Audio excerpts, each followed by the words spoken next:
The Berenstain Bears and the Trouble with Grownups by Stan and Jan Berenstain. Even though it was bright and clear outside the Bear family's treehouse, there was a storm brewing inside. For while it would be wrong to say that cubs and grown-ups are natural enemies, it would be fair to say that cubs and grown-ups sometimes don't get along. "Where's the rest of my paper?" thundered an angry Papa Bear, storming into the living room. It didn't take him long to find Brother Bear in the sports section. "I just borrowed it," said Brother. Papa snatched it up and plumped down in his easy chair. Brother wandered into the kitchen, looking for sympathy from Mama Bear. "Gee," he said, "what's eating him?" "Your father looks forward to his evening paper," Mama said, "and he has a perfect right to be annoyed when half of it is missing.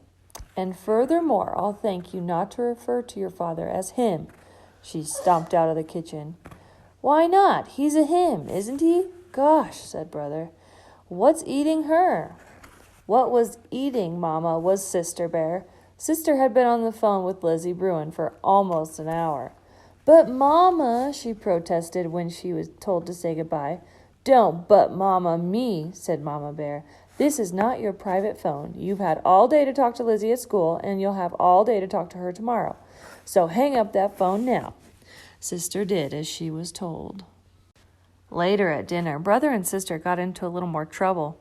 "Peas and mashed potatoes again," said Brother under his breath. "And what," Papa asked, "is wrong with peas and mashed potatoes?" Brother was about to answer that they'd had them 3 days in a row, but he thought better of it. Instead, he began counting and spearing peas onto his fork. 1, 2, 3, 4.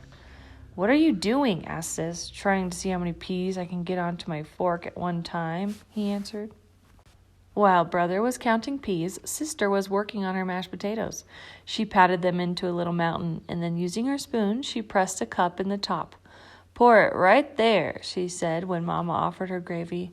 "What in the world?" commented Mama. "Well, you see," said Sister, "it's a volcano, and the gravy is going to be lava and flow down the sides." "That will be quite enough of volcanoes and counting peas," shouted Mama. "Food is to eat, not to play with." "Gee whiz," said Brother. "We're just trying to make it interesting." "Food isn't supposed to be interesting," roared Papa. "It's supposed to be food." Brother and Sister went to bed that night and got up the next morning without much fuss. But trouble started again at breakfast. "Oh, yes," Brother said, suddenly remember something. "We'll be getting the late bus home this afternoon because—" "Late bus," interrupted Mama. "I was planning on visiting your gran after school." "But Mama," he protested, "we're staying late to plan for the Parents' Night talent show next Friday." "Parents' Night," she said. "First I heard of it. And Friday is my chess night with Farmer Ben," complained Papa. "Here's a notice I brought home," said Sis, dipping into her bag. "I forgot to give it to you." "Me too," muttered Brother. "Why, this notice is a week old," said Mama. "Forgot? Forgot?" roared Papa. "Why, you cubs would forget your heads if they weren't attached to your shoulders." "Phew," breathed Brother as he fell into the seat beside Cousin Fred on the school bus. "Tough morning?" asked Fred. "You better believe it," said Sister, taking the seat Lizzie had saved for her. The four compared notes on the way to school. The cubs agreed that while there was no doubt that their parents loved them, they were a little difficult to get along with sometimes. They nagged, they said no a lot, and they never wanted cubs to have any fun. "Hey," said Brother as they got off the bus, "what are we going to do for the Parents' Night talent show?" "Don't know," said Lizzie. "Let's think about it." That afternoon, the auditorium was filled with cubs getting ready for the show. Babs Bruno was playing her violin. Queenie McBear was practicing pirouettes. Too Tall and his gang were working on a rap number, which Teacher Bob didn't look too happy about. Brother, Sis, Fred, and Lizzie didn't have an idea yet. But as they searched their brains, Brother snapped his fingers and said, "I've got it. Remember what we were talking about on the bus this morning?" "Sure," said Fred. "We were saying how grown-ups can be a big pain." "Well," said Brother, "let's put on a play about that and call it The Trouble with Grownups," shouted all the others. "Sensational," said Sister as they slapped hands, delighted with the idea of showing parents how hard it was being a cub. But putting on a play is easier said than done. You have to write it, figure out who is going to play the parts, then memorize it. Then you have to worry about costumes and scenery. The Cubs did all that. It was hard, but it was fun, and they did it all in secret. Costumes for Fred and Lizzie were easy. They were going to be brother and sister, so they just borrowed their extra clothes. Getting costumes for brother and sister wasn't so simple, because they would be playing their own Mama and Papa. They managed by letting Gran in on the secret. She was a wizard on the sewing machine, and she made them great-looking little Mama and Papa costumes. The four practiced their parts, and before they knew it, it was time for the Big Parents' Night talent show.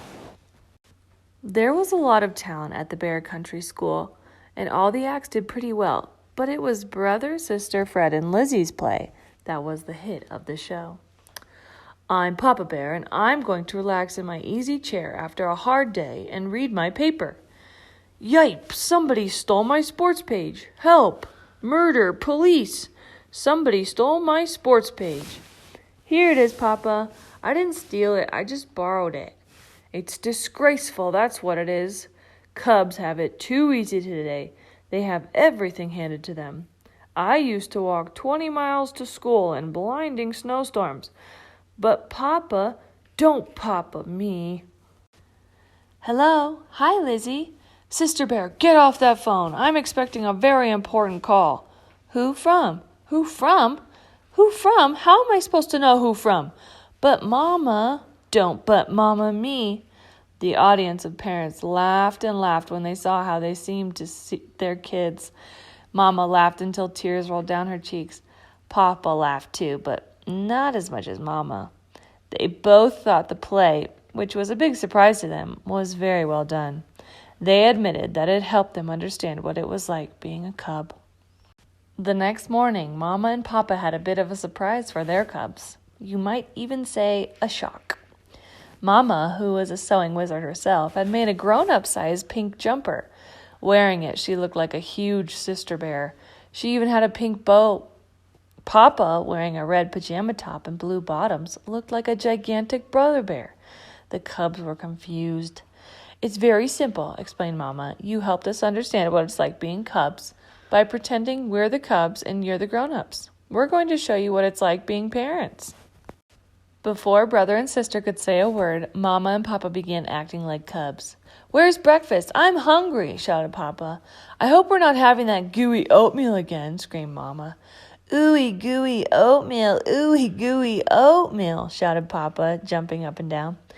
Brother pulled sister into the living room, where they could hear themselves talk. But the living room was another shock. There were things all over the floor, not toys, which they sometimes left lying about, but strange things like the vacuum cleaner, Mama's sewing basket, Papa's chainsaw, and his wrench set. What a mess! The cubs understood. Mama and Papa were showing them what it was like having to pick up after them. Mama and Papa ran through the mess and headed to the front door. Brother cried, "Please don't bang the—" But it was too late. Papa banged the doors so hard it shook the house. Brother began to smile. Sister began to giggle. They went out on the stoop. There were cubs, Mama and Papa sporting about on the lawn. Mama jumping rope, Papa trying kick turns on Brother's skateboard. But their feet got tangled and they sprawled head over heels on the grass. Pretty soon they were all laughing so hard their sides ached. Later, when they were back to being themselves, Papa said, I have a better idea how cubs feel now. Mama agreed. Brother and sister admitted that they had a better idea how parents feel too. Boy, said Brother, you two sure know how to act like cubs. After all, we were cubs ourselves once, said Mama. And here's a thought. You'll be grown-ups someday and each probably have cubs of your own.